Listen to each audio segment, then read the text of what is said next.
Olá, meu nome é Adriano, eu sou professor de Física do Colégio Estadual Lusiana. Essa é a nossa revisão de campo elétrico e potencial elétrico, parte teórica. Campo elétrico. Uma carga ou um corpo eletricamente carregado cria em torno de si um campo elétrico. O campo elétrico é a região de influência dessa carga, de modo que se eu colocar uma outra carga nessa região do campo elétrico, ela ficará sujeita a uma força de atração ou de repulsão, dependendo do sinal das cargas. Pode ser atração ou repulsão. E eu posso associar a cada ponto desse campo elétrico duas grandezas. Uma grandeza vetorial, que eu chamo de vetor campo elétrico, e uma grandeza escalar, que eu chamo de potencial elétrico. O vetor campo elétrico, em cada ponto do campo, ele vai ter sempre a mesma direção e sentido da força elétrica que atuaria sobre uma carga positiva quando colocada nesse ponto. Então, no ponto A, se a força elétrica aponta para a direita, o campo elétrico aponta para a direita.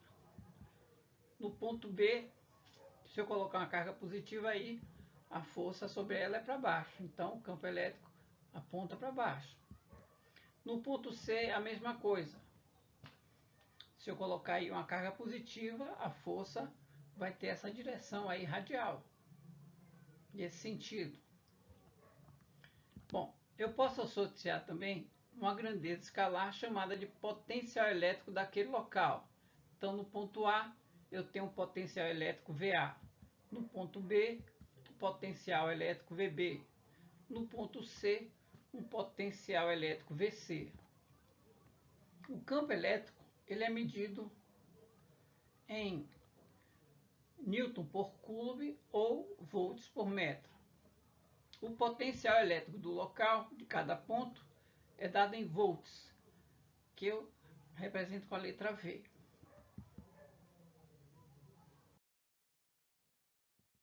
Bom, para que serve o campo elétrico e para que serve o potencial elétrico? A força elétrica sobre uma carga é igual ao valor da carga vezes o valor do campo. Ou seja, se a carga for positiva, a força elétrica tem o mesmo sentido do campo. Se a carga for negativa, a força elétrica tem sentido contrário ao campo. A energia potencial que essa carga adquire ao ser colocada num ponto de potencial V é dada por Q vezes V. Lembrando que a energia potencial ela pode ser transformada em energia cinética. Então, o trabalho da força é que vai dizer quanto de energia foi transformado.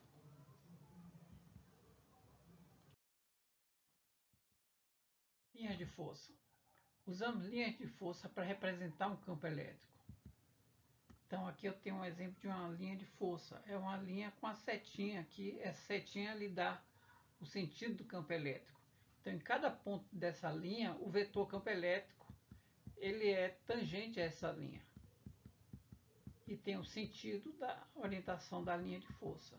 Então, no ponto A, ponto B, C, D, em cada ponto o campo elétrico é tangente a essa linha.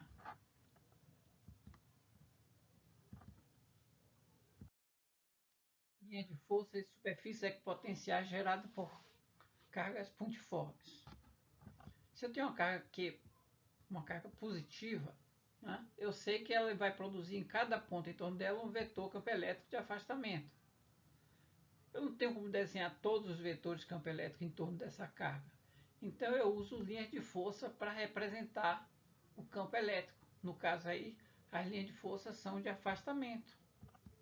Se a carga for negativa, as linhas de força são de aproximação, chegando. E observamos que na região onde as linhas de força estão mais próximas, o campo elétrico é mais forte. Onde as linhas de força estão mais afastadas, o campo elétrico é mais fraco. Eu posso também representar um campo elétrico usando as superfícies equipotenciais.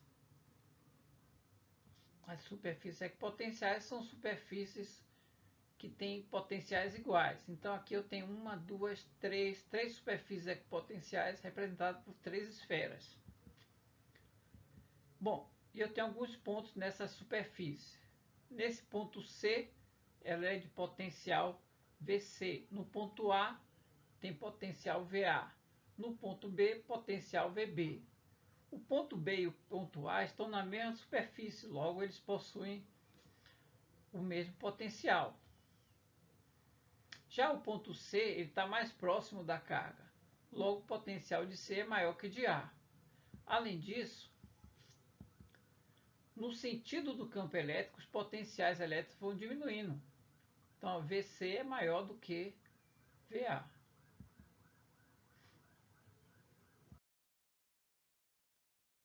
Linhas de força e superfícies equipotenciais geradas por duas cargas pontuais iguais. Então, eu tenho duas cargas. No exemplo aí, à esquerda tem uma carga positiva e uma carga negativa. As linhas de força saem da positiva, chegam na negativa. Nessa figura aqui mais à direita, as duas cargas são positivas. As linhas de força saem das positivas. Se as duas fossem negativas, as linhas seriam chegando, mas seria a mesma configuração. Nesse exemplo aqui mais à direita, ou à esquerda, né, eu tenho esse campo elétrico representado por linha de força. Eu posso colocar aí também as superfícies equipotenciais. As superfícies equipotenciais são sempre perpendiculares às linhas de força. Quanto mais próximo da carga positiva, maior o potencial. Quanto mais próximo da carga negativa, menor o potencial. Linhas de força e superfícies equipotenciais no campo elétrico uniforme. Campo elétrico uniforme, abreviado é CEL. Então, se o campo é uniforme, quer dizer que a distância entre as linhas são iguais. Ou seja, não tem região onde as linhas estão mais fortes ou mais afastadas. Ou seja, o campo elétrico, em qualquer ponto, o vetor campo elétrico vai ter a mesma intensidade. Aqui as superfícies equipotenciais. As superfícies equipotenciais são essas linhas tracejadas que representam planos que cortam as linhas de força perpendicularmente. Aqui, 90 graus. E o potencial vai diminuindo no sentido da positivo para negativo. Como V3 está aqui no meio, o potencial de V3 é zero. Ok? V4 já é negativo, V5 é negativo, V1 e V2 são positivos. Então, o potencial vai diminuindo no sentido das linhas de força. V1 é maior que V2, que é maior que V3, que é maior que V4, que é maior que V5. Então, o potencial vai diminuindo no sentido da linha de força. Bom, no campo elétrico uniforme, se eu conhecer a distância entre duas superfícies equipotenciais, eu posso determinar a diferença de potencial entre essas duas superfícies. Diferença de potencial a gente abrevia como DDP e usa a letra U para representar a diferença de potencial. Então a diferença de potencial entre V1 e V2 é V1 menos V2. E essa diferença de potencial é o produto do campo pela distância entre as duas superfícies. Ou seja, V1 menos V2 é igual a E vezes D. Bom, quando nós abandonamos uma carga positiva no campo elétrico, ela vai atuar sobre ela uma força que tem o sentido do campo. Carga negativa vai atuar nela uma força que tem sentido oposto ao campo. Carga positiva, ela espontaneamente se desloca do potencial maior para o potencial menor. E a negativa é o contrário. Ela vai do potencial mais baixo para o potencial mais alto.